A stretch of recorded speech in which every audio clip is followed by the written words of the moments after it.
Hey, what's up guys? Rare Bishop here of the Press A to Listen podcast, and this time I have a video review for you for Sunset Overdrive, the, I would say, highly anticipated Xbox One exclusive from Insomniac Games. Yes, the studio that used to make PlayStation exclusive games for a while are now making an exclusive game for Xbox One. This is an insane, over-the-top, stylized game that we're just going to jump right into with the gameplay. The gameplay itself is consistent of, it's kind of half Jet Set Radio, or a third Jet Set Radio, third Tony Hawk, kind of a third Crackdown, and you can throw in a little bit of Saints Row there with its kind of humor and writing. So it takes inspiration from a lot of games and kind of bundles them all together into an experience that is insanely fun to play and incredibly appealing, I think, to a wide audience. Not only that, but it's also very rewarding to play when you're playing the gameplay. And before I go on any further, let me actually describe the gameplay if you're not familiar with it. What you're seeing here is it's me replaying a story mission from early on in the game. It's with the story missions within about the first 2 hours, so you're not getting anything really spoiled later on in the game or anything like that. The gameplay consists of you trying to grind, bounce your way through the environment, through the areas of the game. What you don't want to do is you never want to be on the ground. You want to always be grinding. You want to always be in the air. You want to always be bouncing, because when you're on the ground, you're prone to death way more than you are if you're trying to traverse the areas. When you're on the ground, you don't have a lot of health. You take damage a lot. And you also, you don't do as much damage when you're on the ground. Some of your weapons might not do as much damage to enemies on the ground, and they will swarm you in a hurry.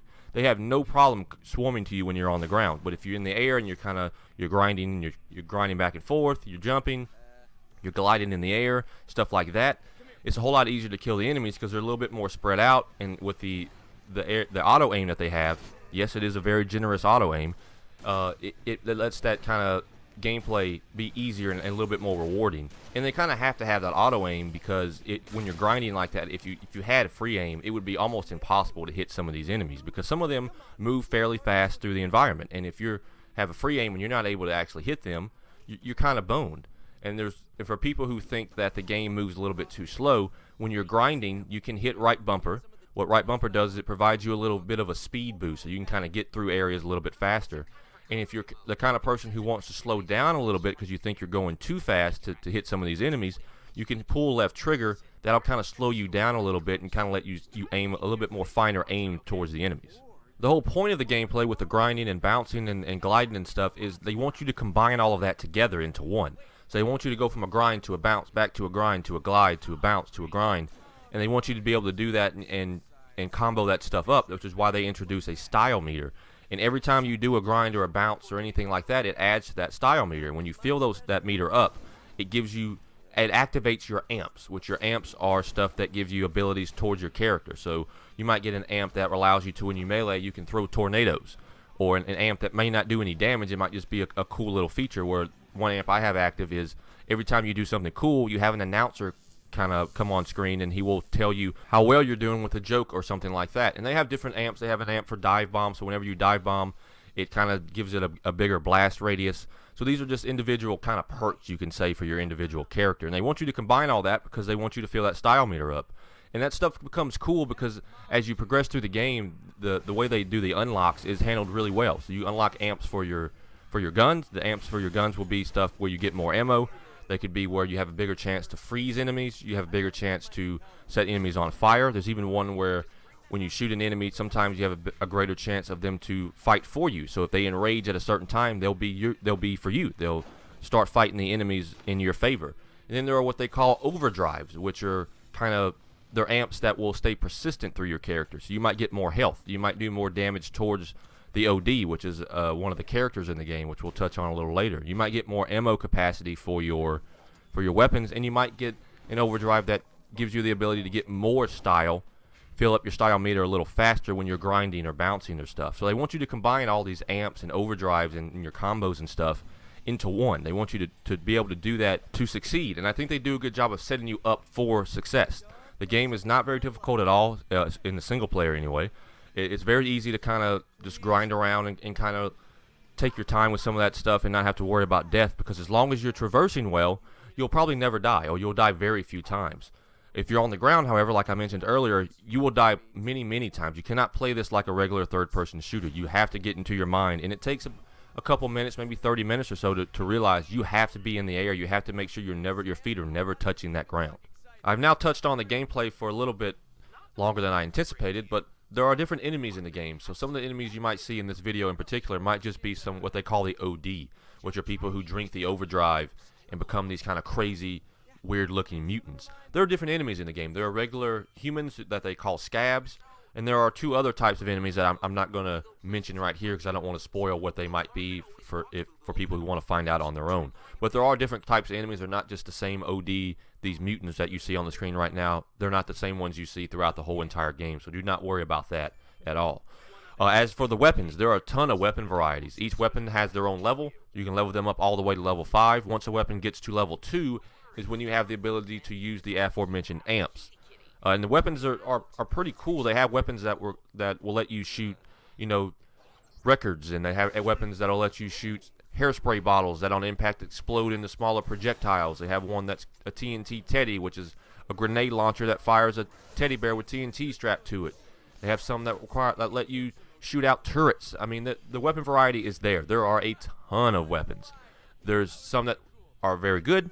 There are some that are obviously very bad. There's some hit, there are some miss, and that's just going to happen when you have that many of them.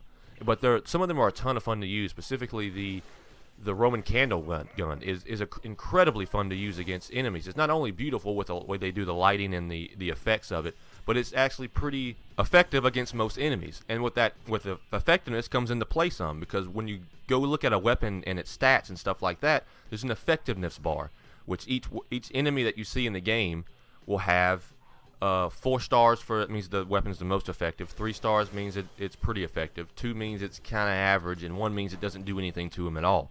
So they do that because it forces you to mix it up. You can't just use the same weapon on every enemy in the game, and I think they do a good job of that, which it requires you to switch it up. You don't want to play this game with the same shotgun throughout the whole thing. You want to mix it up. You want to use different weapons, different variety, because they have so many of them in the game. One last thing about the gameplay before we move on to the actual story of Sunset Overdrive. The gameplay has, the regular story missions you'll find. It also has what they call side quests, which are basically side missions. And the side quests themselves, there are some that are really well done and really well written. And some of those side quests are better than the story missions themselves. The side quests require you to do certain things that you might not do in the story missions. So I would highly suggest people try those out, at least give them a shot to see how they are, because the gameplay will mix it up a little bit in those. They also have challenges, which some of them are traversal challenges, which requires you to go through little circles, little rings on the map through traversing the environment. So they want you to kind of grind through here, then jump, and then stuff like that. They also have challenges that you need to deliver these bombs to a certain area on the map. To do that, you kind of need to traverse. So a lot of them are just traversal type challenges, kind of give you the ability to try out some new elements and stuff without having to fight any enemies. And that stuff's, I think, done well also. To now move out of gameplay into the actual story. The story is kind of a cool setup.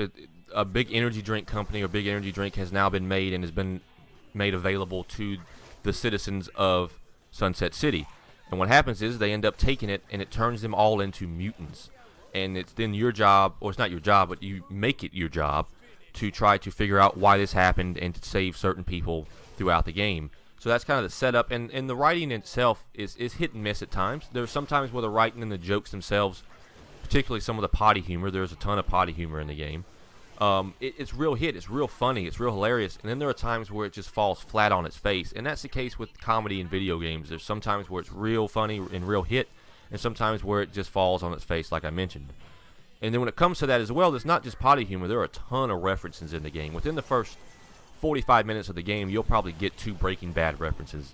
So this game is definitely referential, and it's definitely big on its kind of potty humor and its jokes. And like I said, I'm not the type of person who's usually into that type of humor, but some of the jokes in this game were really well written, and not even just the jokes. Some of the way they do the dialogue and the way they do the characters and the setup and stuff, and introducing you to new characters and stuff, is done really well. Like, that's the thing. A lot of this game, it feels like it was.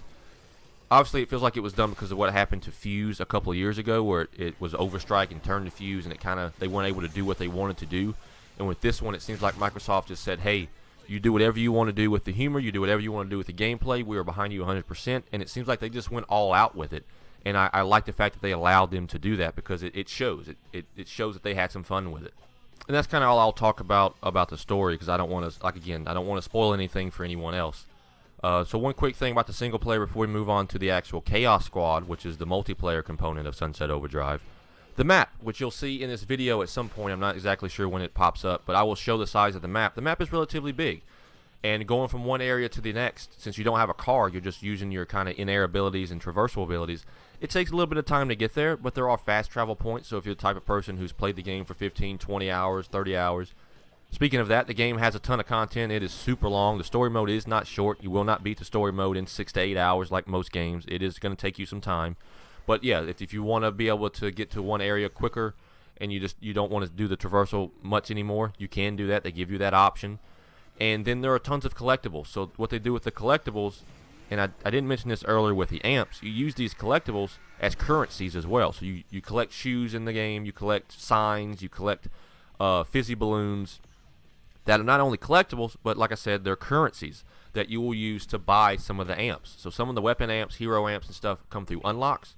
Some of them come through purchases, and you use those to actually do it. So it gives you a kind of an incentive to go out and get those collectibles, because it gives you the ability to then unlock and use more amps for your guns or your actual character. The last two things we're going to touch on here, the customization is pretty significant and pretty big.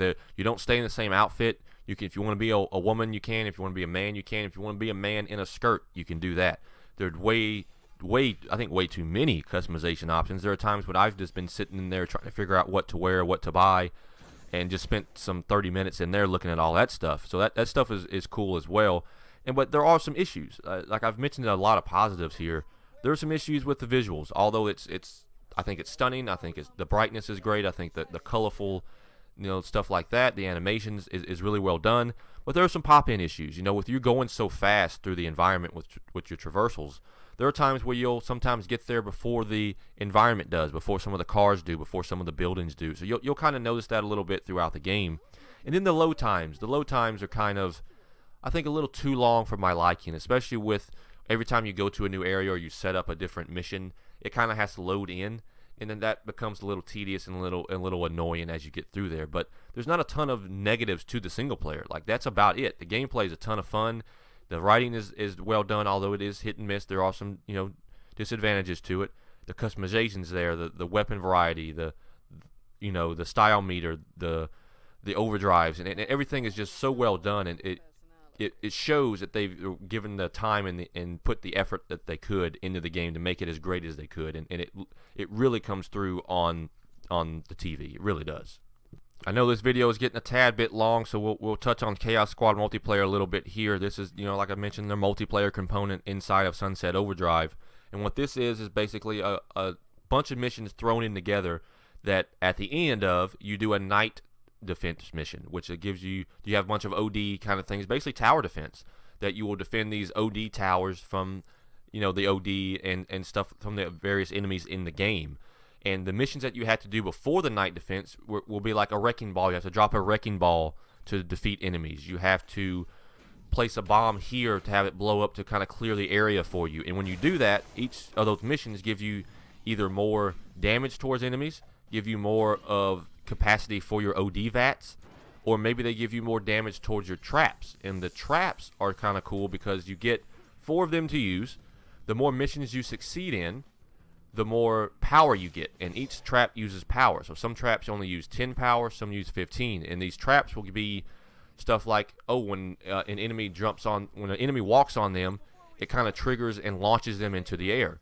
There's one that's just a straight up a medium turret. It's kind of bland, but it does the damage. There are some that blast all enemies in an area, in its area. So kind of it will blast them, kind of freeze them for a minute, kind of stun them, and then they'll keep progressing. So that they give you the ability to not only defend with your weapons and your traversal elements, it gives you the ability to kind of put some traps down to kind of slow them down and get you farther into that night defense mission.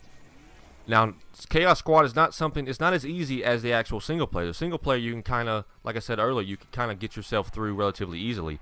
The multiplayer is not. If you try to do multiplayer with just you and one other person, you will have issues and you may not complete any of those missions. And if you go through and complete no missions, when you get to the night defense, you won't have any of those extra upgrades that I mentioned. You might not have extra damage towards enemies or extra VAT capacity for your tower, and you will be absolutely screwed when you get into that night defense. So communication is key. Obviously, this is one of those co-op missions where you can't just go in Rambo style by yourself and expect to do well. You need communication, you need good teammates, you need to work together.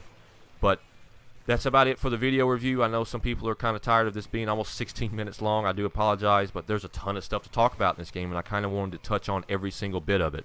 Sunset Overdrive is not only a system seller for Xbox One, it's up there with the best Xbox One game available within the first year. I know we're only a year out from the launch. That and Forza Horizon 2, I would say Titanfall and a couple of others. Like, those are the big system sellers, the big games that you should pick up if you're still debating on getting in Xbox One. But I hope you enjoyed the video review. Hope you enjoyed watching, and thanks. See you next time.